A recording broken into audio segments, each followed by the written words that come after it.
জনপ্রিয় ইসলামী বক্তা ডক্টর মিজানুর রহমান আজহারীর লালমনিরহাটের মাহফিলে মোবাইল ফোন ও নারীদের স্বর্ণের অলংকার চুরির ঘটনায় সদর থানায় 11টি জিডি হয়েছে। এসব ঘটনায় জড়িত সন্দেহে 22 জন নারী সহ 23 জন আটক হয়েছে। শনিবার 18 জানুয়ারি বিষয়টি নিশ্চিত করেছেন সদর থানার ভারপ্রাপ্ত কর্মকর্তা ওসি মোহাম্মদ নূর নবী। তিনি বলেন, বিশাল জনসমুদ্রের মাঝে ঢুকে আটক অভিযুক্তরা চুরির ঘটনা ঘটায়।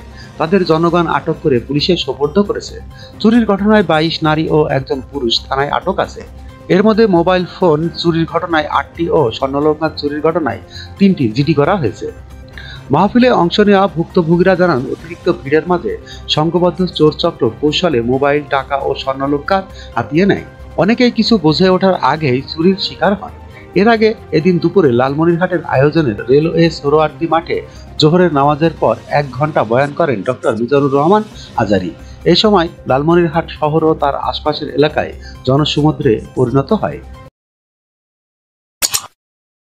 যখনকার খবর তখনই দেখতে চোখ রাখুন সুন 24 টিভিতে। চ্যানেলটি সাবস্ক্রাইব করুন।